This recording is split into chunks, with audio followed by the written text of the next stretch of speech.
They're smart enough if you're good enough. I got this from Richard Lombardo. He was my professor at the University of Nebraska-Lincoln.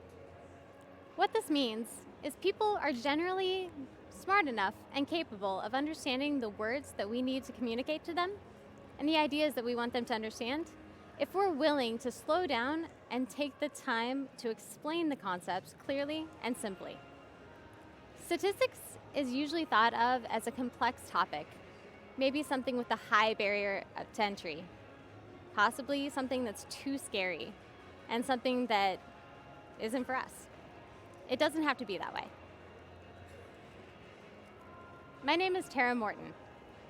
That's me. I love to fly. And today, we're going to talk a little bit about flying.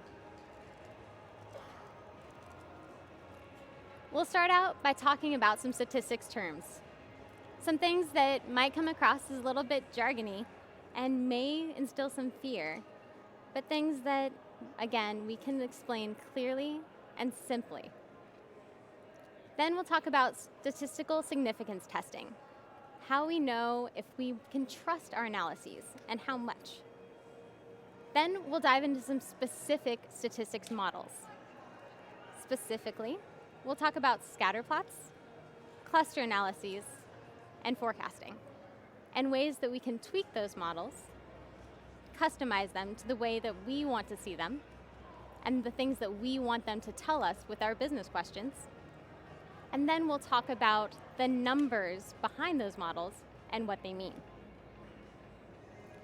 Then we'll talk about a couple of tools and resources that we can use to extend the capabilities of Tableau, specifically regarding statistical analysis.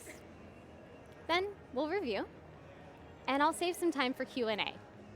For Q&A, I'll let you come up here, and we can talk about your use cases and things you want to dive into. Since it's the last session, I can hang around for a little bit of extra time too if you like. So feel free to open up your laptops. Does anyone know why we have adjustable seats in our cars? Early in World War II, our military had a problem with fighter pilots crashing, and they didn't know why. At first, they were blaming the training exercises. Then they tried blaming the pilot's skills. Then they realized that the problem was with the design of the cockpits. They had designed the cockpits to fit the average of the soldiers' measures. So they had taken measurements of the soldiers' arms and leg lengths, the heights of their chest sizes, and 6 other measurements. They were using the mean. They were taking the sum of these soldiers' measurements and dividing that number by the number of soldiers that they had measured. When they looked at the data, they realized that not a single soldier matched all 10 of those measurements. This is why we have adjustable seats, not just in these planes, but also in our cars. They added adjustable seats, flight controls, and helmet straps, and the number of crashes dropped. They were accounting for the standard deviation. This is the average difference from the mean. So if their legs were too much shorter than that average difference of the most soldiers' legs, so that average number that they had come up with for the average soldier's legs, then maybe they couldn't reach the pedals. They weren't able to reach the pedals in time, they couldn't maneuver the cockpit, and they'd crash. Part of the extreme variation in the adjustable seats and mirrors and levers in our cars or in a cockpit can be explained by the standard error of the mean. The standard error of the mean is the expected variation in the estimates of the mean if we took multiple samples from the same population. Huh? So that comes from if we were to go out and take different groups from the same population of people. So if I picked a group over here, and a group over there, and a group over there, and I computed the mean for each, and the standard deviation from those means. The standard error of the mean saves me the time from having to go out and grab all those people and compute all those numbers. I can get that number from just one calculation, just one sample. Let's talk about skewness. Skewness helps us understand the shape of our data. How many of you have made a histogram before? Nice. As a reminder for the couple of you that didn't raise your hands, and that's okay, here's what that looks like in Tableau. And I'll let this run a couple of times because I realize that this is kind of quick.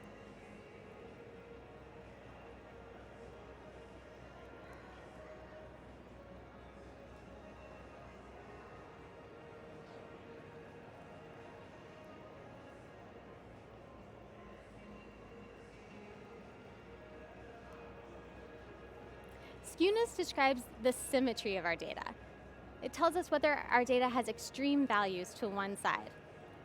In a histogram, that looks like tall bars on one side of the chart. If the data is not symmetrical, skewness tells us which direction our data is skewed. For example, if our histogram of height is skewed to the left, telling us that we have more short people, our findings may not be as applicable to tall people. Some statistical tests assume that our data is not skewed. So that's another reason that we want to keep skewness in mind. Let's talk about how we determine statistical significance. A common way to test for statistical significance is a test called Pearson's correlation. We look at a number called a p-value. We say if p is less than 0.05, our test is statistically significant. If this number, p, is greater than 0.05, we say the test is not statistically significant. So if we wanted to see if that decrease in the number of crashes was statistically significant, we could look at that p-value and check to see if it was less than 0.05. Now, 0.05 is not the only number we can use. If we want to be extra sure, we can use a different cutoff. We can say, I only want to call it statistically significant if I'm really, really sure, and I'm going to say it's only statistically significant if p is less than 0.01. And then I'm going to say it's not statistically significant if p is greater than 0.01. Just something to be aware of. Let's apply statistical significance testing to our first model. We'll start with scatter plots. We use scatter plots to answer questions about how our variables are related. So we can look to see if two measures are correlated. We can see if they're statistically significant. We can see the direction of the relationship between the variables. And we can see the strength of the relationship between these variables. Aerial performers are traditionally lifted by crew members pulling a rope. So we can use a scatter plot to confirm as the number of pulleys used to lift the performers is increased, if the force required is for a tech to lift the performer decreases.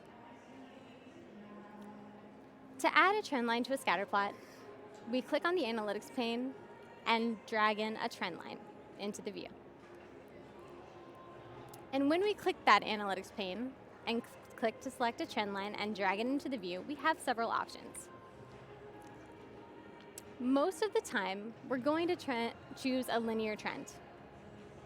This shows us a steady rate of change. For example, as new users on a website increase, we can check to see, do sales also increase?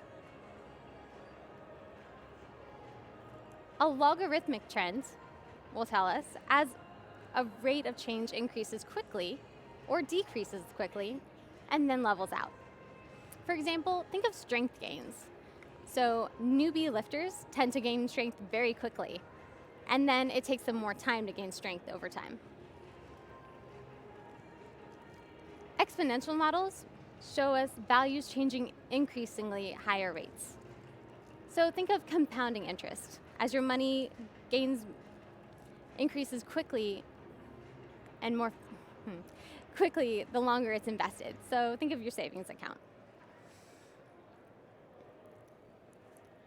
Polynomials show us fluctuating data. So think of the relationship between stock price and the number of years that a product has been invested.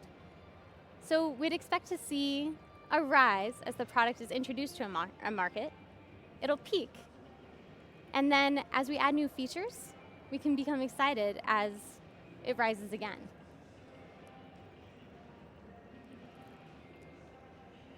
Power models compare measurements that increase at a very specific rate. So think of speed acceleration, maybe as a flight takes off. So we've talked about several different model types, and again, most of the time, you're probably going to be looking at a linear trend, that steady rate of change. Here's what that looks like in Tableau Desktop.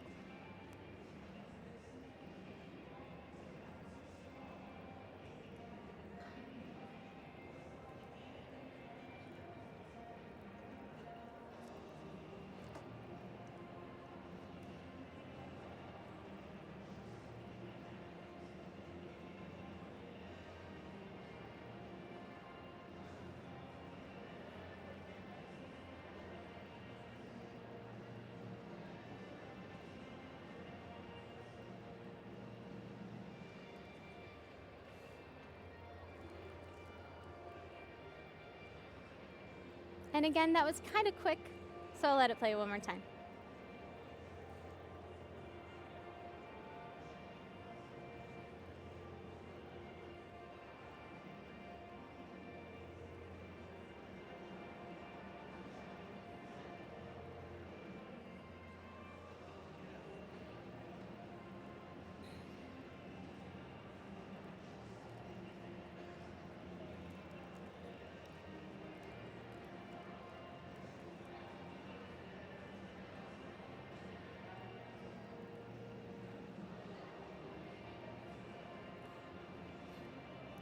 So we can hover over those trend lines and see a lot of information really quickly.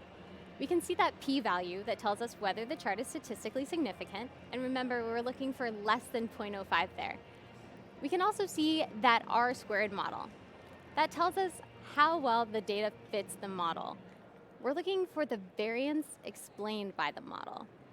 So for example, we'd be looking at how well the force required to lift the performer is accounted for by the number of pulleys. By the way, if you've heard of a regression model, that trend line is a regression.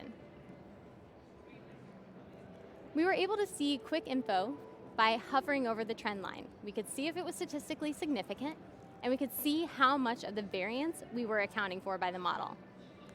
All about that regression just by hovering. If we right-click and select Describe Trend Line, we can see more details. We can quickly see all of our trends in one view, whether they're statistically significant and the model used to create the trend.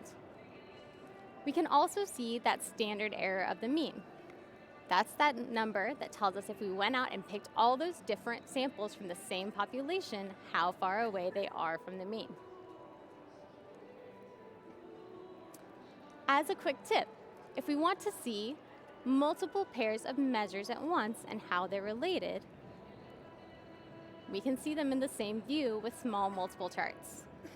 So if we drag one dimension to columns in a view we've already created, we can see multiple trends.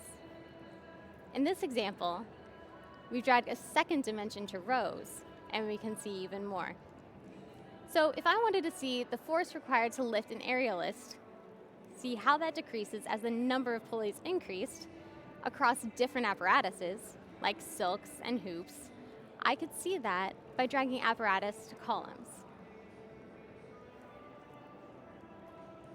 How many of you have used a cluster analysis before? Okay. Cluster analysis helps us look for groups or types in our data. So if we wanted to group passengers, for example, by number of rewards miles and number of lifetime flights, we might find 3 distinct groups. We might find frequent flyers, like business travelers, new flyers, like first or second time flights, and casual flyers, like vacationers. We perform cluster analysis because we believe 2 or more types exist. We might have prior knowledge about our data because of the industry we work in, and we already know other information that before we got into our analysis. Or we might believe that multiple types exist because of the way our data behaves. Maybe we drag in a bar chart and we start to notice things that stand out. When we click on the analytics pane and drag a cluster into the view, we're asking Tableau to help us find which data points are most alike. When grouping passengers, we can group based on number of flights, where people with more flights are clustered together. If we're grouping on number of points, we can group where people with more points are clustered together. So ways where they're most alike. If I wanted to group sales data, I might group based on profit, where orders that are higher in profit are grouped together. Cluster analysis works by using starting points to form groups. And again, these groups are similar based on the data. We start with the number of groups. For this example, we'll use 3 groups. Tableau lets us choose a number of clusters, or it'll choose for us if we like. If Tableau chooses the number of clusters, it chooses those clusters based on a ratio. That number of clusters is based on a ratio that includes 3 important things. Those things are how similar the data points within the clusters are to each other, how different the data points in the cluster are to the other clusters, and how many data points there are in the entire calculation. First, 3 data points, 1 for each group, are chosen at random. These are not existing data points. These are just points on a graph. They're like anchors for each group. We call them centers. Each data point, all of the data points, are assigned to a group based on which cluster or each center they're closest to. After the groups are created, the average of each new group is computed, and that average becomes the new center. Then, the process starts over. The data points are reassigned to new groups based on which center is closest to. Again, after the groups are created, the average of each new group is computed and becomes the new center, and the process starts over again. And again, the new data points are reassigned to new groups, based on which new center they're closest to. And this process continues until no new changes are occurring. Make sense? When we click on the analytics pane and drag cluster into the view, Tableau completes all of these steps for us. We don't see them. And once we have the clusters, we can use these data-driven groups to find meaningful differences and act on them. So we can find treatment modalities that best fit patients with different symptoms. We can find marketing dollars. We can find where to use our marketing dollars based on which groups have a higher cost per click or which groups are most likely to convert. A tip, try renaming your clusters with meaningful names, like the frequent flyers group, or maybe a highly profitable cluster. You don't have to, but it's handy. We can right-click on the cluster pill on the marks card and choose Describe Clusters. Here, we're going to find information about our clusters and how they're computed. For example, we'll find the number of items. That's the number of data points in our cluster, like the number of people in our groups. We'll find our centers. That's the average value within each cluster. Those are the numbers we were using to assign our data points. And we'll find most common if we're using dimension. So most common is the alternative to centers if we're using dimensions in our view. It's the value that shows up most often in the cluster. So now we have a basic understanding of how cluster analysis works, how we get those clusters. And if you feel like you understand what we just covered, congratulations. You just learned a type of machine learning. Specifically, a type of unsupervised machine learning. This is a type of machine learning that helps us find hidden structures in our data based on correlations. And remember, those correlations help us find how two measures are related. Let's shift gears and talk about forecasting. So why do we forecast?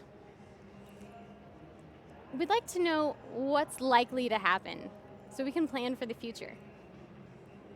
A friend of mine described this as, I'm not doing real stats, I'm just using logic to try to figure things out. And I like that description because it feels so easy, but it is real stats. Forecasting can help us use logic and one variable to make informed decisions about our data. It can help us identify a regular pattern in a measure that is likely to continue. Now let's take a look at the forecast for tomorrow. Warm weather ahead, with plenty of sunshine all across the southeast and the Midlands. Mes de marzo y parece que el buen tiempo nos va a continuar todo el fin de semana. Tendremos...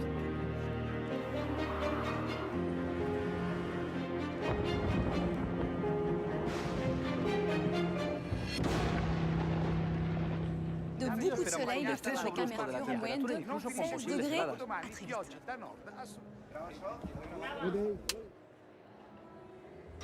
Roberto, Tatiana, Paolo. Hi, James. For the next month, this is your new Toyota Aygo.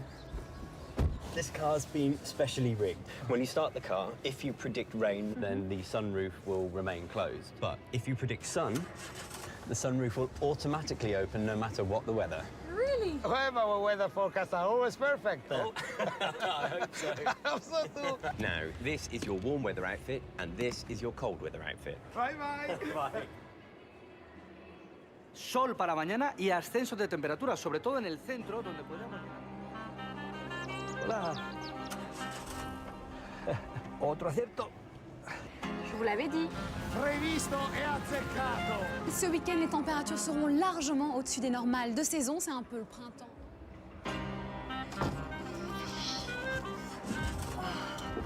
Oh, c'est pas vrai. Ah! Oh, merde! La merda. Nessun rischio di pioggia in Nord Italia e in particolare la Lombardia. No! Chiuditi! No! Ma siete matti! Se empeña en seguir con nosotros toda la semana. Por lo tanto, mañana sol. O posibles lluvias. Piensa.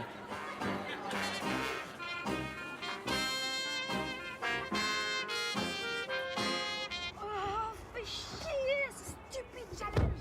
Merde alors. I said likely to continue, right? So in Tableau, we use exponential smoothing with a univariate model. Univariate, one variable. We have one thing to predict with, and we do our best. We're not always right, but there are things we can do to get a better forecast. The number one thing we can do to get a better forecast is to use more data. If you ask me whether a basketball player is likely to make the next shot, I'm going to give you a much better guess if I've seen him shooting baskets all day with a regular pattern than if I've seen him shoot one time. I imagine, how many of you feel the same way? Yeah, okay. Tableau is the same way, and so is the forecasting model in there. So ways we can add those data points. If you have your data aggregated up to 1 year, you can add additional years. If you don't have that option, you can bring your data to smaller points of detail. So you can add month, or you can bring it down to week and see if that helps give more information to Tableau, to that model, so you can get a better forecast. You can also exclude data points that weren't very good. So maybe that basketball player was making a shot and someone called out his name and he turned to look and he missed. That might not be a very good data point. So if you know something happened, like you changed a manufacturing process, you can exclude that data point. Tableau automatically recommends a forecast that is the best fit, or it'll let you customize if you know why. We have a couple of basic options, additive and multiplicative. Additive, if we're adding additive to a trend, we're adding the trend to the components in the model to create the forecast. Or we're adding seasonality to the trend, to the other components to get that forecast. With multiplicative, we're multiplying the effect of that trend to the other components to get that forecast. Or with seasonality, we're multiplying seasonality, the effect of seasonality, to the other components in that model. This is what it looks like in a view. So on the left, we're looking at additive for both trend and season. On the right, we're looking at multiplicative for both trend and season. Again, we only want to make these changes if we know that we need to apply these changes. So if we have something like seasonal ticket sales, it might make sense. We know that there's a seasonal effect there. If we don't, we probably don't want to go tweaking that model. Similar to a confidence interval, like that p-value we talked about, where p is less than 0.05, and we are 5% sure that it's not just chance and we wouldn't just find that information without the model. We have a prediction interval with forecasting. That is, the model has determined that there's a 95% likelihood that, for example, sales is going to be within the shaded interval. We can adjust that. So just like we can say, I want to be extra sure with that p-value and only call it statistically significant if it's less than 0.01, I can change my prediction interval and say I want to be 90% sure. So I want to see a forecast. It's okay if it's not as good. Or I want to be extra sure. I need it to be 99% sure. So you have those options as well. The forecast summary gives us a pretty plain English explanation of how good this forecast is, how reliable it thinks it is. Again, remember those poor forecasters. We're never completely sure, but it'll tell us, hey, verbatim, it's good, or it's bad, or it's okay. And this is coming from a number called the maze. The closer the maze is, the mean absolute scaled error, the closer that number is to 0, the better our forecast is. The closer it gets up to 1, the worse it is. If I took the most recent data point and assume it's going to be like that forever, so the last basketball shot that I saw, that's our naive forecast. The maze is our variance from that number. Now we focus on native features in Tableau so far, things that we can just drag and drop. We don't have to do anything else with them. And there's a lot that we can do in Tableau just with those features. But if you're hungry for more, we can write our own calculations in Tableau and get more statistical models and more flexibility. So if you want a test of statistical significance that you can hover and see, you can do that in Tableau. In this In this session, you can learn things like that. There are additional calculations, and you can learn them right here at the Tableau conference. I'll leave it up for a second in case anyone wants to take a screenshot. You'll also, of course, be able to find it in the app.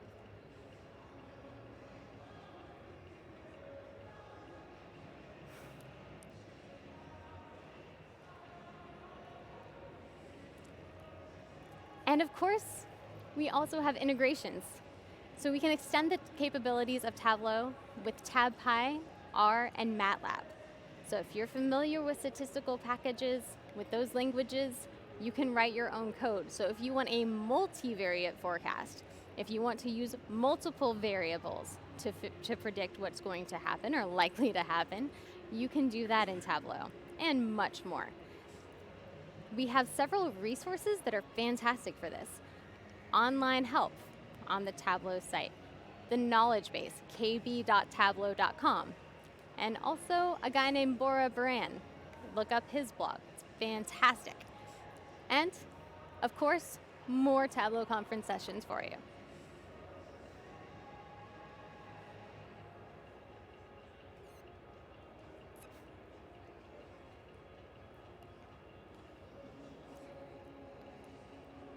So we have covered statistical terms, some of that jargon and what it means. We've talked about statistical significance testing, looking for that p-value, alternate cutoffs. And then we've talked about specific models and things that we can do with them. And of course, tools and resources to extend the capabilities of Tableau. I'll stick around for questions. If you want to bring up your laptop and talk about some specific use cases, I'll be around. Thank you very much. And of course, we are a data-driven company, so I'd love to hear your feedback, what you thought, if this stuff makes sense, and what could help make it make more sense. Thank you very much.